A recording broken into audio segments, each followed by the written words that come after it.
आज हम नया चैप्टर स्टार्ट करेंगे, हेंकल ट्रांसफॉर्म। ये लास्ट है। पहले हमने लाप्लास पढ़ा, उसके बाद फोरियर पढ़ा, उसके बाद मेलिन ट्रांसफॉर्म पढ़ा, और ये लास्ट ट्रांसफॉर्म है तुम्हारे कोर्स का, Hankel transform. The Hankel transform, पहले डेफिनेशन पढ़ेंगे हम। डेफिनेशन ये है, let f x be a function defined for all positive values of the variable x, that is for all x is greater than zero. X की सभी positive values के लिए कोई एफ एक्स फंक्शन डिफाइंड हो रही है, then the Hankel transform of f x is denoted by this. तब f x जो फंक्शन है उसका हेंकल ट्रांसफॉर्म इस तरह से परिभाषित किया जाएगा, h for Hankel transform h nu f of x this is equal to f p. ये न्यू हमने नीचे जो लगाया है ये इसके ऑर्डर के हिसाब से है।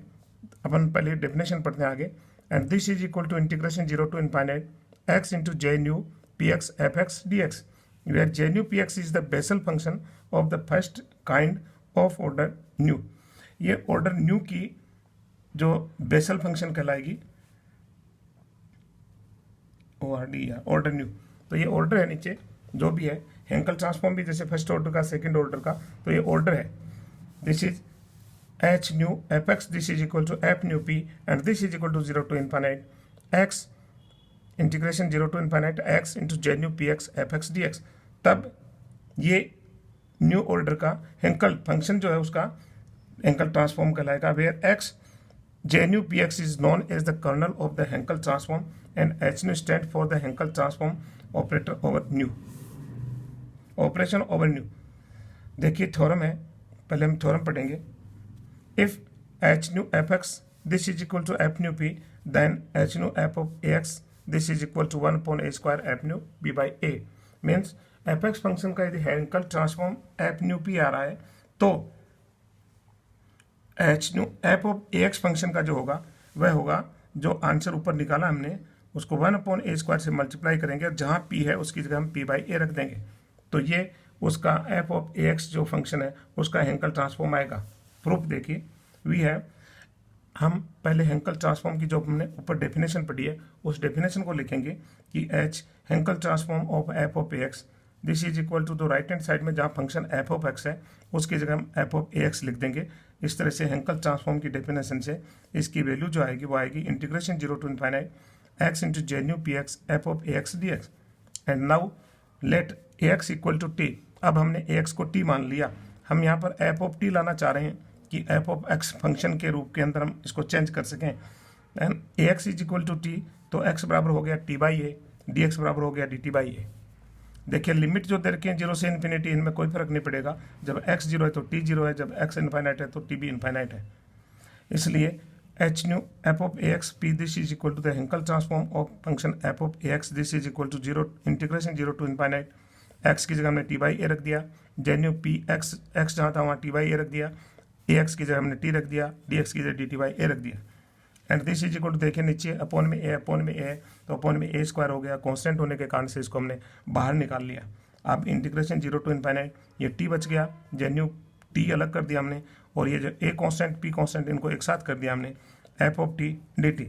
अब हम देख रहे हैं जो डेफिनेशन जो दे रखी है उसकी हम इससे कंपेयर करें तो केवल पी की जगह पी बाई ए है, बाकी सेम है,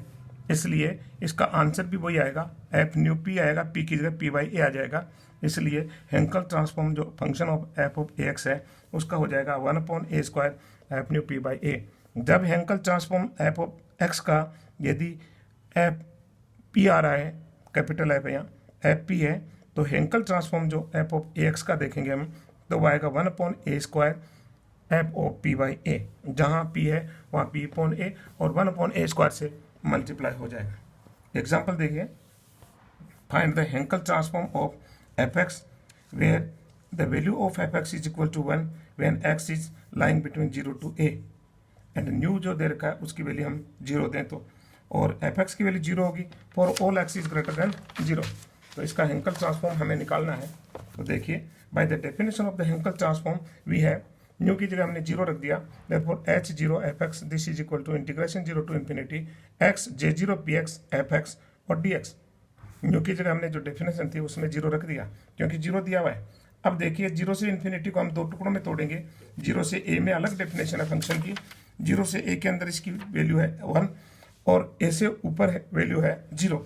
तो इसको दो टुकड़ों में तोड़ेंगे हम, 0 से a और प्लस a से इन्फिनिटी, क्योंकि हमारे पास जो इंटीग्रेशन है उसकी लिमिट 0 से इनफाइनाइट है, इसलिए इसको दो टुकड़ों में तोड़ दिया हमने, 0 to a and plus integration a to infinite, जो भी इंटीग्रेंड जो है वो सेम है।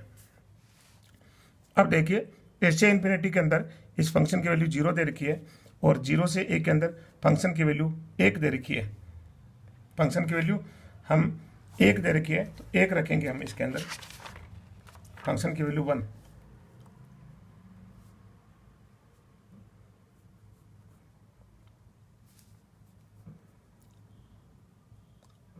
अब जहाँ 0 दे रखी है वो वाला पोर्शन ए से इन्फिनाइट का 0 हो जाता है और इसके अंदर ये पोर्शन बच गया हमारे पास, तो इसकी वैल्यू आ गई h Hankel transform of f x this is equal 0 to a x into j 0, यहाँ न्यू की जगह 0 है, p x d x. Now we know that, हम जानते हैं डी अपॉन डी एक्स यदि एक्स की पावर न्यू और जे न्यू एक्स करें, हम इसका डिफ्रेंशिएशन करें तो इसकी वैल्यू जो आएगी वो ये आ जाती है, if nu is 0 we have this, recurrence formula लिखा है हमने ये, और रेकुरेंस फॉर्मूले से इसकी वैल्यू ये होगी, जब न्यू इज इक्वल टू 0 देंगे तो इसके अंदर जो रिजल्ट आएगा वो आएगा जे 0, ये डी बाई डी एक्स को हमने डैश से कह दिया, डैश है जे 0 आ गया, एक्स आ गया, ऊपर हमने जैसे न्यू की वैल्यू 0 देंगे एक्स की पावर 0 1 हो जाएगा, इसलिए जे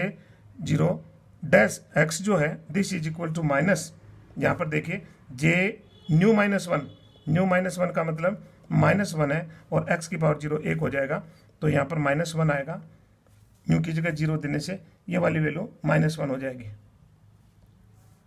आगे बढ़ते हैं, putting j equal to nu equal to 1, यदि न्यू की वैल्यू हम 1 देंगे तो दोनों साइड में देखिए इसके ऊपर पावर 1 आ जाएगी, और हमने x को रिप्लेस कर दिया px से, तो देखिए x को px से रिप्लेस करने के बाद हमारे पास यहाँ x की जगह px रख दिया हमने और px के ऊपर पावर 1 कर दी, x की जगह px रख दिया, इधर देखिए px की पावर 1 कर दी, इधर देखिए ये रख दिया। अब यहाँ पर 1 देंगे तो 1 - 1 क्या आ जाएगा 0। आगे बढ़े हम, ये माइनस थोड़ा ऊपर लग गया था, ठीक कर दिया अपने। आगे देखिए ये D by d x 1 upon, यहाँ पर देखिए 1 अपॉन पी बाहर निकाला हुआ है, तो x की जगह जब नीचे भी पी एक्स लिखेंगे तो p कांस्टेंट होने के कारण बाहर आ जाएगा, इसलिए 1 अपॉन पी है, यह अगर समझा दिया है d upon d p x, और से d of x p this is equal to p d x, इस तरह से नीचे से बाहर निकल जाएगा 1 अपॉन पी। इधर देखिए बच जाता है हमारे पास एक पी ये है, इससे कैंसिल हो जाएगा, एक पी ये है जो 1 अपॉन में आ जाएगा, इसको हमने इधर कर दिया, इसको इधर ले आए तो डी अपॉन डी एक्स वाली टर्म को इधर ले आए, तो एक्स पी बाहर आकर के इससे कैंसिल हो गया, एक्स इंटू जे 1 पी एक्स, और ये इधर आ गया जे 0 एक्स, एक्स पी हमारा सारा एकजुट होकर इधर बच गया 1 अपॉन पी, क्योंकि ये पी दोनों एक साइड से कट गया, तो डी अपॉन डी एक्स के बाहर 1 अपॉन पी रहेगा। पुटिंग इन फर्स्ट, इस वैल्यू को हम यदि फर्स्ट के अंदर जो हमने पूरा निकाल रखा उसके अंदर पुट करते हैं, x into j 0 p x, x into j 0 p x, तो उसके अंदर यदि हम पुट कर देते हैं तो h0 f x this is equal to आएगा 0 to a 1 अपॉन पी, देखिए वैल्यू कितनी है इसकी 1 upon p d by d x of this, d by d x of this, और डी एक्स यहाँ पर हमने 1 वैल्यू पुट कर दी थी, इसलिए वो एफ एक्स जो है वो हट गया था, ये हमारे पास इसकी वैल्यू आ गई। And this is equal to, देखिए डी बाई डी एक्स है, कॉन्स्टेंट बाहर आ गया, ये डी बाई डी एक्स है, इसलिए इसका integration D by d x हट जाएगा, x into J 1 P x 0 to a, integration की लिमिट वैसी की वैसी रख जाएंगे, और इसको हेंकल ट्रांसफॉर्म हम एफ एक्स का जो है एफ पी कहें तो एफ पी, यहाँ हम 0 भी दे सकते हैं, f p this is equal to, यहाँ पर देखिए जब वैल्यू पुट करेंगे तो एक्स की जगह ए आएगा और अंदर भी ए आएगा, जब 0 रखेंगे तो 0 हो जाएगा, इसलिए उसको रखा नहीं हमने, जब ए आएगा तो अंदर ए पी हो गया और बाहर ए बाई पी हो गया, therefore Hankel transform of f x this is equal to f p is equal to a by p j 1 p a, since ये बता दिया मैंने, जब ये वैल्यू 0 आएगी। Hankel transform of f x for nu is equal to 0, therefore Hankel transform of f x for nu is equal to 0 is f p this is equal to 1 upon p j 1 A P.